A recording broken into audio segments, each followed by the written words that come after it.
Nen, panoorin natin Jason mag-alaga ng buwik. Talaga, papakain. Ayan po ang babuyan ni Jason. Alaga mood po muna tayo, alaga mood. Yan po ang kakatayo po sa kasal ni Ronel. Yan. Ayan po, Jason. Ito po na ang padyak natin ngayon. Oo. Baboy-baboy muna tayo. Ano nga pala katayin eh? Magpapakain muna tayo ng mga baboy. Nen, mamili ka na at maisa lang mamaya. Ano pala katayin Jason eh? Oo, yung mga isda yan. Binibili sa isa. Hindi, alaga yan. Ito, malalaki na ako. Hindi, basta nila kinakatay. Marami pong baboy ni Jason. Pwede po tayo magluto na ito, mga kasikar. Isang baboy, pag nagpunta tayo, isang baboy na papatay. Yan, ito po, meron pa po ron na, sa likod po ron. Yan po ang kanilang lupa, oh.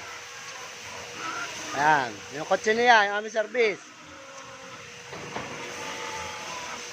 So, sa kabila, humuhugong pa, yung baboy mo. Sa kabila, pakainin mo na rin.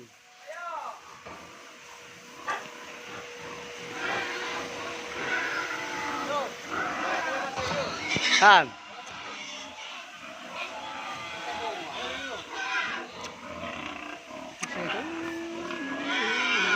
So, may tao. Ito po po mga inahin ni Jason, oh.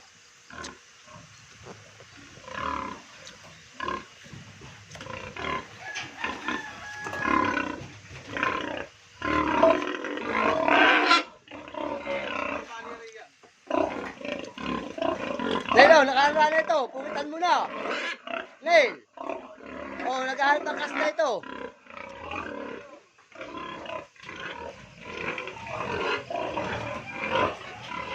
Ronel, pumitan mo na ito ah.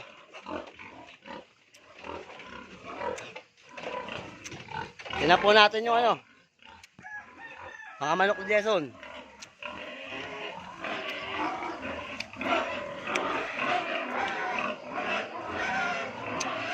Game farm ni Jason.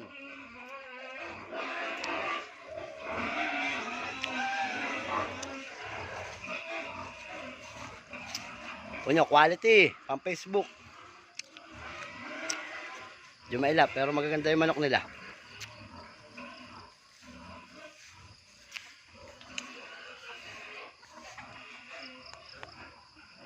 Pang estagan. Ayan pa po, oh. Teka na, uwi na tayo.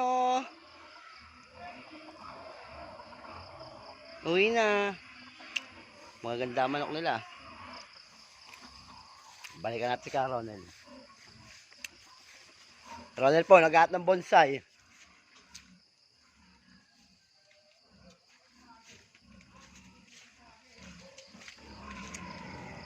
Masyado pong ano, mga kasikar. Masyado pong mahaba yung lupa ni Jason. Nakakatamar mag-ikot. Balikan po natin siya, papakain ng baboy.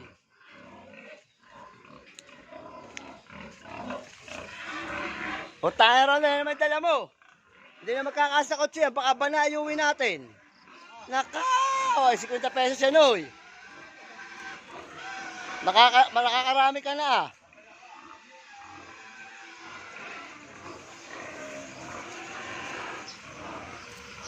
Ayan kotse namin dala yun. Sa susunod, yung basta rin po, pag balik natin, yun ang balayuwi natin yun oh.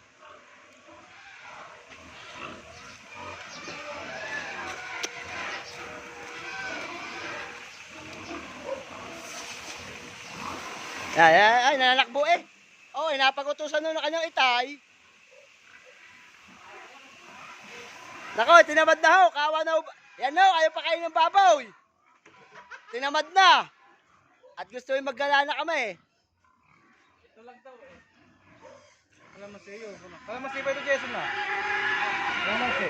So, dalang isa. So, mag-uwi tayo sa kalapit ni Ronel sa kotse. Sa baboy, yung buwik. Mag-uwi tayo sa, lapit mo kay Ronel.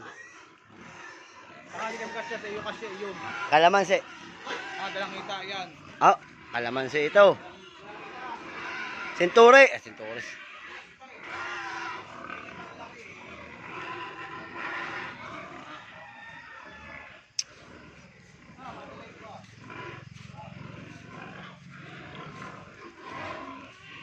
Ayan po, may panghukay na po.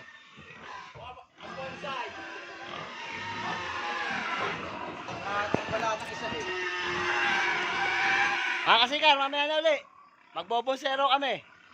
Bye-bye muna. Bye-bye. Ayan po, dahil nakapupot niyo. Nagwawala eh. Pakainin mo na nga. Yung ina, naroon pa. Binidyo ko na nga yun eh. Huwag pakain ng baboy, naka-cellphone. Saka pa.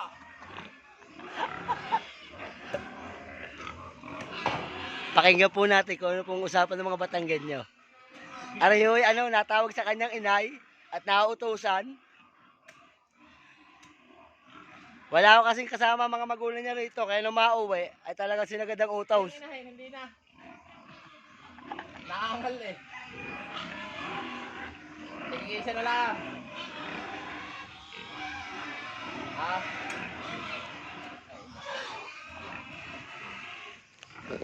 Mamaya po ulit. Tigasin talaga si Jason. Bye! Saan